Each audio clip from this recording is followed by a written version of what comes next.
Good evening, everyone. What is up? It is Fenna. How are you doing today? Welcome to the first episode of the analysis series where I take games from the viewers, you guys, and try and help the person who sends me the video by pointing out mistakes, but also pointing out the good things they do so everyone watching the video can also learn from this video.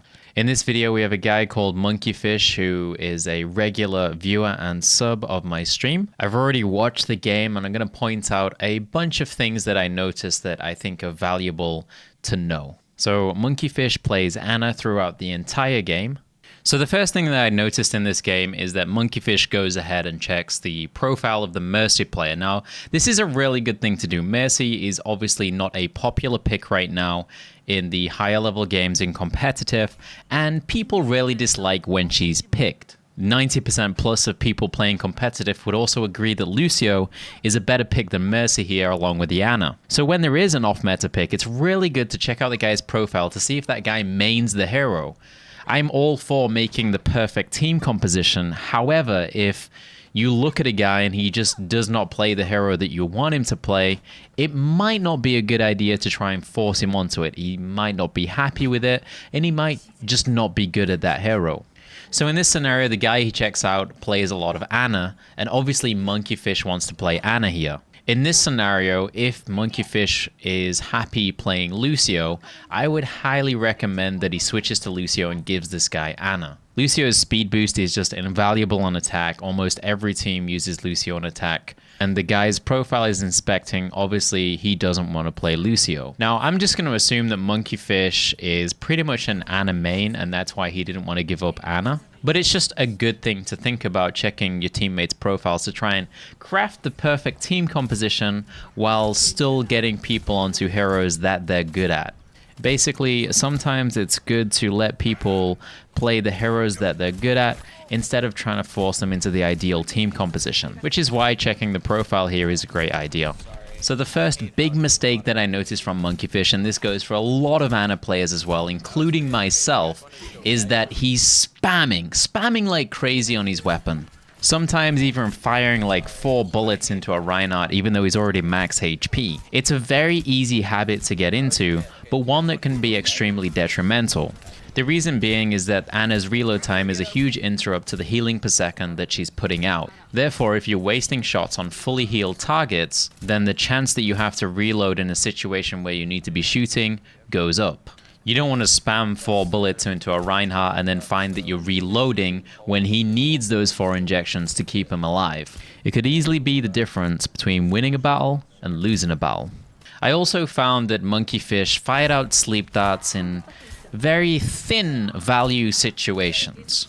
Sleep Dart can potentially be an insanely strong ability that can save teammates, get kills, or just simply interrupt massive ultimates that are going to wipe your team. However, during this game, I found that Monkeyfish kind of just threw it out when he could hit it and didn't really save it for situations that would be more critical. There are lots of situations where it can be very useful. For example, if someone's charging in and you need to save a teammate, canceling an ultimate, or if you find someone out of position, you can sleep them and possibly get the kill, or even just shutting out an enemy support from healing the battle. I feel like if Monkeyfish was a bit more patient with his sleep darts this game, then he could have gotten a lot more value out of them instead of just throwing it out and hoping to hit a sleep that might give you a lot of value.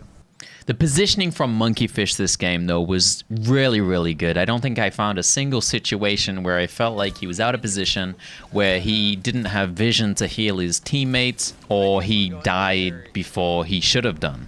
So if you guys are watching this, definitely take note of where he's standing to stay alive, to give himself vision on his teammates without being able to take damage. He makes really good use of the walls around him to be out of line of sight of the enemy, but also be able to heal his teammates at the same time.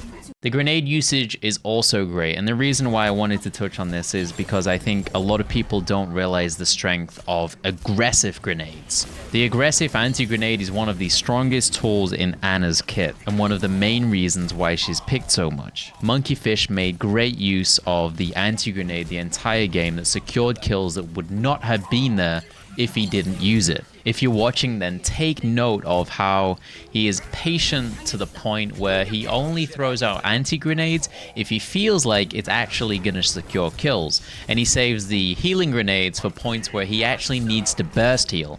You don't want to just be throwing that healing grenade around when you don't really need it. You only want to throw it down if it's going to save a teammate due to the extra burst healing. If you can hit 2 or 3 targets with an anti-grenade while you're going in for the attack, that can be the game-changing skill that allows you to win that push. If their Rein and their Roadhog can't heal up, that's massive. Like, you're almost making their supports useless. Anyway, this is just something I wanted to touch on because I feel like the anti-grenade may be underrated by a decent amount of people. Now, I wanted to touch on the ultimates in this game. There actually weren't that many that went off. It wasn't a super long game, and there weren't many scenarios where the ultimate was actually going to be super useful. And this might be a little bit picky, but I wanted to touch on it anyway.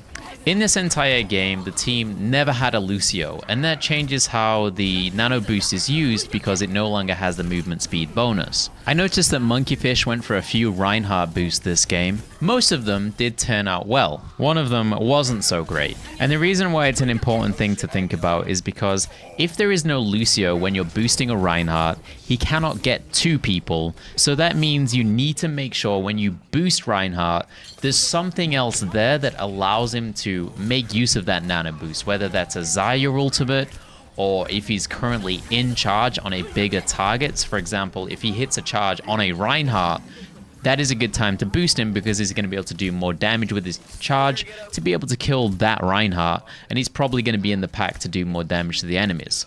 However, if you boost a Reinhardt too early and he misses his charge and he hits no targets, then the enemy team, if they've got a Lucio, are just going to be able to run away from him and take no damage. As I said, I'm being very picky on this in this game, but it's something to consider for the future. If you do not have a Lucio, you need to be very careful with boosting the Rein.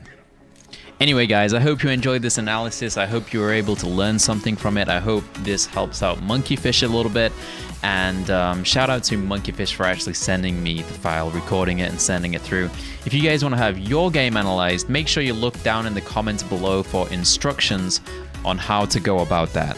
Anyway, guys, thank you for watching, and I'll see you guys in the next video. Peace, guys.